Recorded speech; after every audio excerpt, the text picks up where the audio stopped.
Apocalipse. O livro de Apocalipse é dirigido às 7 igrejas da Ásia. Vamos estar falando sobre Pérgamo.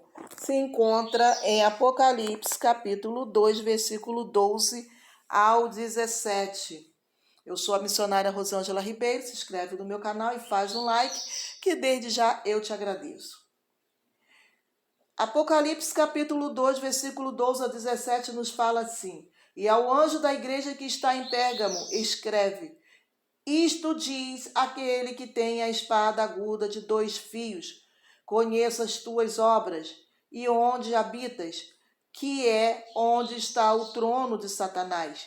E retens o meu nome, e não negaste a minha fé, ainda nos dias de Antipas, minha fiel testemunha, o qual foi morto entre vós, onde Satanás habita. Mas algumas poucas coisas tenho contra ti, porque tens lá os que seguem a doutrina de Balaão, o qual ensinava Balaque a lançar tropeços diante dos filhos de Israel, para que se comessem dos sacrifícios da idolatria e fornicassem. Assim tens também os que retêm a doutrina dos nicolaítas, o que eu odeio. Arrepende-te, pois, quando não, em breve virei a ti, e contra eles batalharei com a espada da minha boca.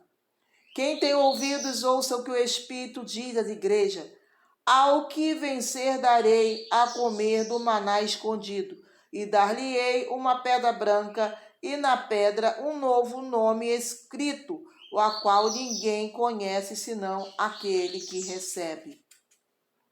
O Senhor Jesus aqui se apresenta como aquele que tem a espada aguda de 2 fios, em Apocalipse capítulo 2, versículo 12. A maneira que ele se apresenta para cada igreja tem a ver com o que aquela igreja precisa saber. Para Efésio, por exemplo, ele era aquele que tem à sua destra as 7 estrelas, que anda no meio dos 7 catiçais de ouro. Em Apocalipse 2, versículo 1. Destacando a sua autoridade no meio daquela igreja que havia abandonado o primeiro amor. Para Esmirna, ele era o primeiro e o último, que foi morto e reviveu. Apocalipse capítulo 2, versículo 8. Confortando os que estavam sendo duramente perseguidos e enfrentando a morte por causa da fé. Qual a mensagem que o Senhor pretende dar a Pérgamo ao se apresentar como aquele que tem a espada de 2 fios? Apocalipse capítulo 2, versículo 12. Há 2 coisas principais a refletir. A primeira: Pérgamo era um forte centro político e religioso, capital da província romana da Ásia Menor, onde se praticava a famosa lei da espada, ou seja, o poder que o imperador tinha de condenar qualquer pessoa à morte sem nenhum julgamento prévio. O Senhor Jesus então se referia à sua autoridade como sendo superior à autoridade do imperador, deixando claro que os cristãos de Pérgamo não deveriam temer a espada humana, antes deveriam temer muito mais a Deus. Segundo, a espada afiada de 2 gumes na Bíblia é também um símbolo da palavra de Deus, porque a palavra de Deus é viva e eficaz, e mais penetrante do que espada alguma de 2 gumes. E penetrante até a divisão da alma e do espírito, e das juntas e medulas, e apta para discernir os pensamentos e intenção do coração. E não há criatura alguma encoberta diante dele. Antes, todas as coisas estão nuas e patentes aos olhos daquele com quem temos de tratar. Hebreus capítulo 4, versículo 12 e 13. Jesus se dirigia aos cristãos de Pérgamo para separá-lo das práticas pagãs, às quais muitos estavam se misturando. Pérgamo era palco de culto ao imperador, além do culto, 4 principais deuses também. Júpiter, que é Zeus, o chefe de todos os deuses na mitologia grega. Atena, deusa da guerra. Dionísio, deus do vinho. E Asclépio, este último considerado deus da medicina, cujo bastão com uma serpente entrelaçada continua sendo símbolo da medicina até os dias de hoje. O Senhor Jesus provavelmente se referia a esta idolatria desenfreada quando chamou aquele lugar de trono de Satanás e onde Satanás habita. Note que como o diabo está diretamente associado à idolatria. As culturas e religiões lhe chamam de deuses, santos, espíritos, iluminados, guias e etc. Mas Satanás é quem está por trás deles. A idolatria continua sendo uma das formas mais eficazes que o diabo usa para enganar os ignorantes e contaminar até mesmo os cristãos. Os cristãos de Pérgamo foram louvados por não negarem a fé no Senhor Jesus, apesar daquele ambiente idólatra e da perseguição imposta aos que se recusavam a adorar o imperador. Porém, eles estavam permitindo algo tão nocivo quanto a idolatria no meio deles.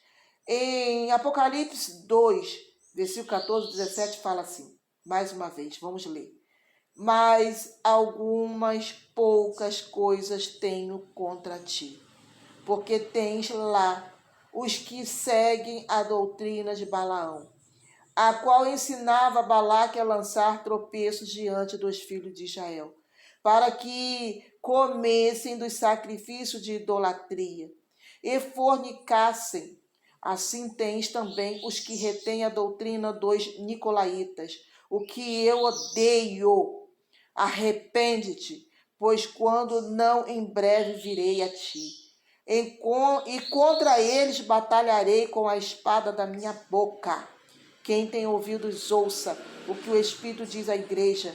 Ao que vencer darei a comer do maná escondido, e dar-lhe-ei uma pedra branca, e na pedra um novo nome escrito, a qual ninguém conhece senão aquele que o recebe.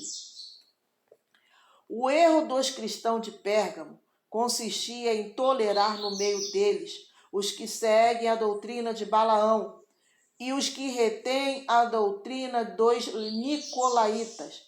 Pérgamo era uma igreja que aceitava doutrinas falsas.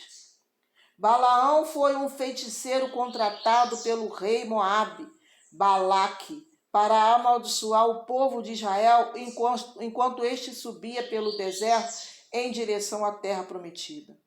Quando viu que seus feitiços não surgiam em efeito, não querendo perder o dinheiro de Balaque, lhe ofereceu. Balaão lhe deu conselhos sobre como vencer Israel. Primeiro, usar as mulheres moabitas para seduzir os homens de Israel. Segundo, esses as seguiriam para adorar seus deuses em festas pagãs regadas a sexo e comida sacrificada a ídolos. Terceiro, assim Israel perderia sua comunhão com Deus e, consequentemente, poderia ser facilmente vencido. Vemos o poder da cobiça em toda essa história. A cobiça de Balaão por dinheiro, a cobiça dos homens de Israel pelas mulheres e também pelas comidas oferecidas nos rituais. Os nicolaítas eram uma seita com práticas semelhantes à doutrina de Balaão.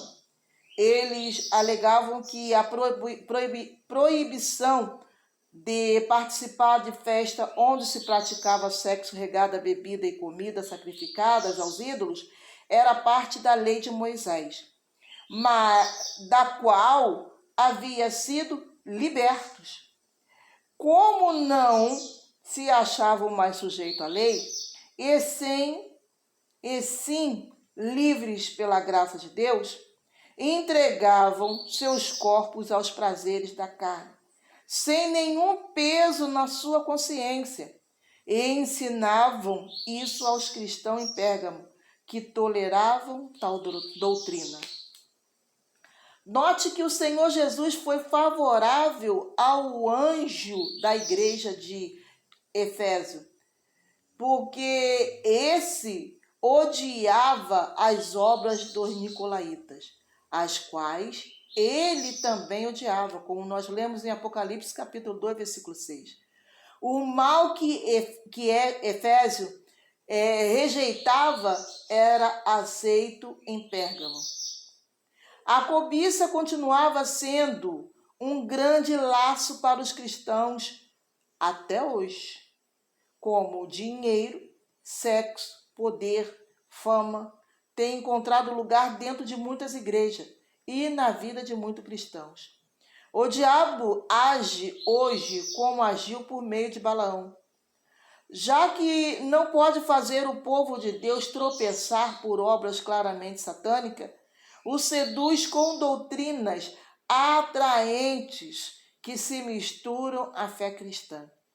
A doutrina da graça de Deus, o livre envolvimento amoroso entre cristãos e incrédulos, e a ganância são um pecado tão presente hoje como era em Pérgamo. O alerta do Senhor Jesus é severo: arrependam-se ou enfrentem a minha espada. A igreja do Senhor Jesus tem a obrigação não somente de rejeitar as falsas doutrinas, como também de expulsar aqueles que insistem nelas. A saúde do corpo da igreja depende dos membros que permanecem nela. Quem quiser se arrepender e abandonar seus pecados é bem-vindo. Quem não quiser, se retire ou seja afastado. Não importa quem seja. O prêmio do Senhor Jesus aos vencedores de Pérgamo é duplo. Comerão do maná escondido e receberão uma pedrinha branca como um novo nome. Quem se absteve de comer dos manjares deste mundo, comerá de outro muito melhor. E quem não buscou a glória do seu próprio nome, receberá um novo nome dado pelo próprio Deus. Então esse foi mais um momento de leitura da palavra e reflexão. Não se esqueça, se inscreve no meu canal e faz um like. Espero que eu tenha conseguido te ajudar a entender um pouquinho mais sobre as igrejas de Apocalipse que foi enviadas as cartas.